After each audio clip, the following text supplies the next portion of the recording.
Hello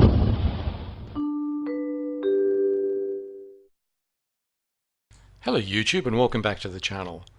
You may have heard me mention in earlier videos that I'm slowly putting together a date run of the Queen Elizabeth II proof sovereigns. Today I'm going to show you the collection so far. Elizabeth became Queen in 1952 following the death of her father George VI, and her coronation took place on the 2nd of June 1953. However, I will start off with the George VI proof sovereign, and that was minted in 1937 for his coronation. I'm showing it because it is in fact the only sovereign featuring his portrait. On the reverse is the Benedetto Pistrucci St. George and Dragon design, and you'll see that a lot featured on the Queen Elizabeth II sovereigns that are coming up. There was a Queen Elizabeth II proof minted in 1953, but there was only a very limited number. So I'll show you the photo, but unfortunately I don't have one. The obverse portrait was designed by Mary Gillick. The Royal Mint produced bullion sovereigns with the Mary Gillick design from 1957, but from 1979 began to mint proof sovereigns for release to the public. So 1979 is where my Queen Elizabeth II proof sovereign collection starts. So here's the 1979 proof sovereign. By this time the adverse portrait of Queen Elizabeth II had been changed to the Arnold Mackin design. This coin is graded by PCGS at 69 deep cameo. So far PCGS have not graded a 70 cam for this year, although there is one by NGC.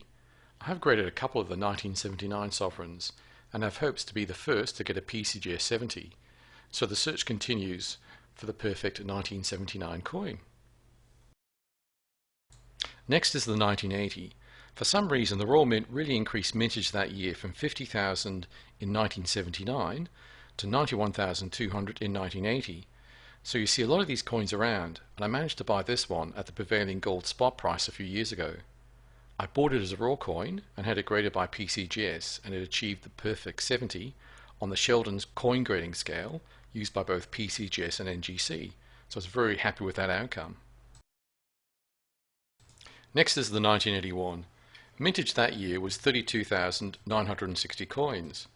I think of those early years the Royal Mint was trying to work out the optimal mintage level.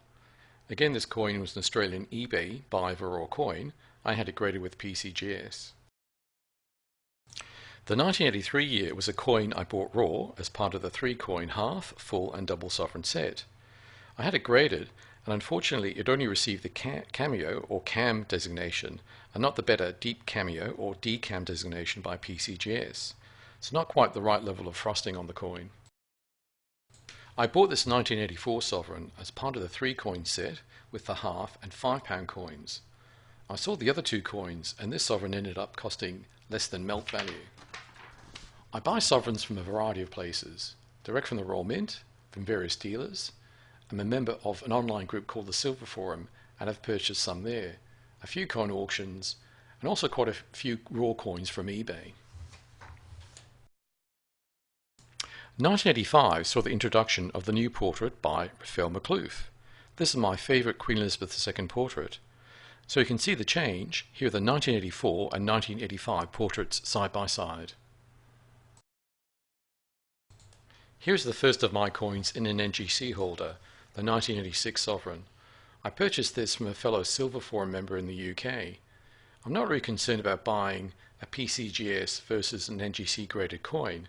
However, when I do buy a raw coin, then I do send it to PCGS for grading. So why do I collect Queen Elizabeth II sovereigns? Well, it all started a few years ago when I kept seeing coin videos on YouTube, particularly the coin YouTuber Numismatics has recommended watching.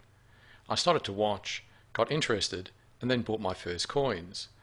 At the start I was randomly buying, and then thought it would be best to have some focus, and landed on the Queen Elizabeth II proof date run idea, so here I am. 1989 celebrated the 500th anniversary of the first sovereign minted in 1489 during the reign of Henry VI. To mark this anniversary, the Royal Mint produced this beautiful special year design sovereign. This coin is probably one of the most sought after of the modern sovereigns by collectors and sells for high premiums. I will show you the 1989 coin alongside a modern replica of that first 1489 sovereign.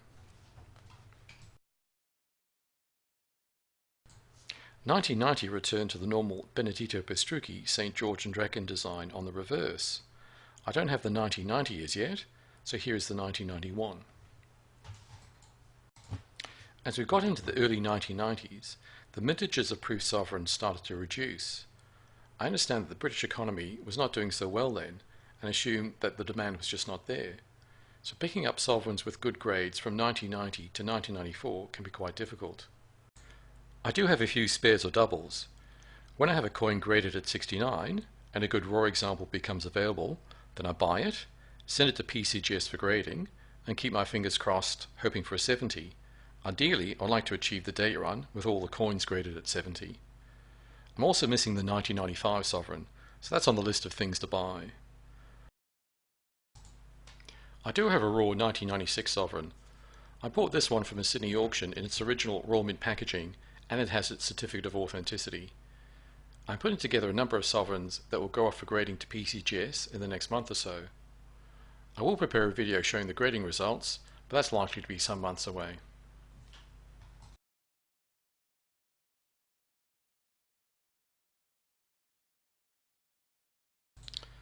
The Raphael Maklouf portrait of Queen Elizabeth was on the obverse of the sovereign up to 1997. The fourth Queen Elizabeth portrait was introduced in 1998, and the designer was Ian Rank Broadley. I'll show these two coins together so you can see the two portraits. Apart from the graded 1997 and 1998 coins that I'm showing here, I also have two ungraded coins for these years. I bought these at the same auction as the 1996. These two raw coins were going to PCGS in the hopes of achieving 70s. As you can see, the two that I have graded at the moment are both 69s. I'm missing the 1999 and 2001, so I'm on the lookout for those. I purchased this 2000 as a raw coin, had it graded by PCGS, and achieved a 69. So this is one where it was okay because I bought it as a bullion coin. 2002 was the Golden Jubilee of Queen Elizabeth. To celebrate that year, the Royal Mint produced a special year shield reverse designed by Timothy Node. This is a homage to the earlier shield-back design sovereigns. Here is an 1871 mint Victorian shield back just for comparison. I purchased the 2002 on the Silver Forum, had it firstly conserved and then graded by PCGS.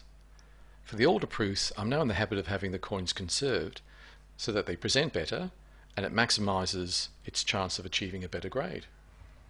2003 and 2004 returned to the usual St. George and Dragon design on the reverse. 2005 saw another special year design, again with the reverse design by Timothy Node. That year had a modern interpretation of St. George and the Dragon. I understand a lot of sovereign collectors were not happy with it, and it did not sell well at the time. However, the 2005, along with the other special year designs, have had a resurgence in popularity over the last 2 to 3 years, with demand and prices rising. I also have one of these coins in a PCGS holder, which I bought raw, had conserved and graded, and it achieved a 69. I don't have the 2006 yet. Here is the 2007. At the moment a raw coin, and one that I'll be sending off for grading to PCGS very soon. There is a bit of tape on the capsule, so I've opened it up so you can see the coin better. The next coin is the 2008. Again, this was a raw coin that I sent off to PCGS and it achieved a 69 deep cameo. Actually the second time I've tried for a 70 for this year, so I'll have to try again. There was a small change on the reverse from 2009. As you can see, there is no streamer from St. George's helmet on the 2009 coin. To better see it, I'll show you the 2008 and 2009 coins side by side. I'm missing the 2010 sovereign, but I do have the 2011, and luckily this is actually a PCGS 70 deep cameo coin, so one that will stay in the collection. 2012 was the Diamond Jubilee of the reign of the Queen, and that year the Royal Mint produced another special year design. The St. George and Dragon that year was designed by Paul Day. I have this one in an NGC holder. The mintage that year was relatively low at 5,501 coins, so this is an expensive coin to pick up, especially at the 70 grade. I bought this as a graded coin from a fellow member of the Silver Forum.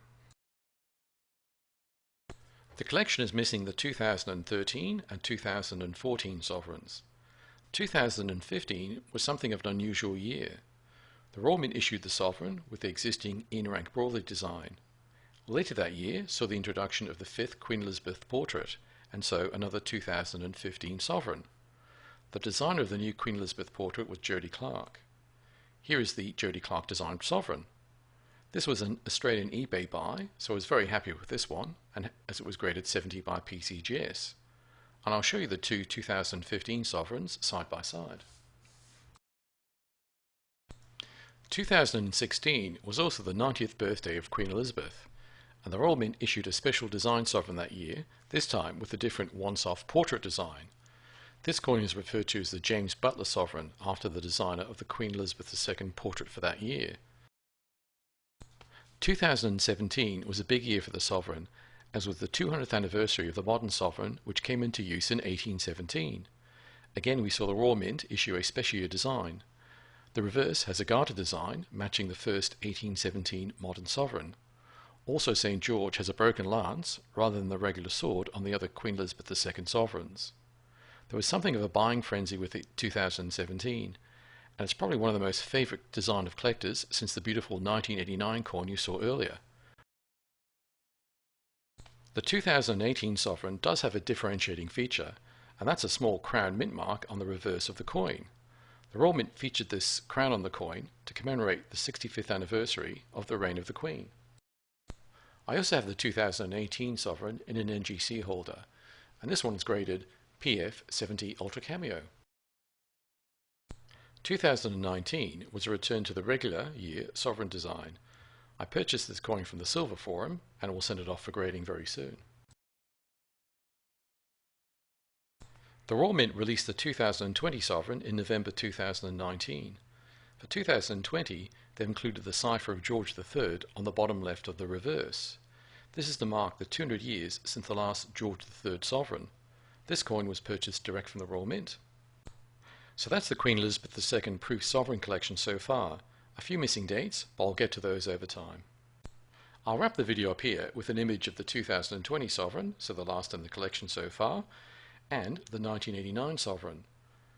I love collecting sovereigns and hope you enjoyed seeing them in this video. Thank you for watching. I will update you as I add to the Queen Elizabeth II proof sovereign date run. See you next time.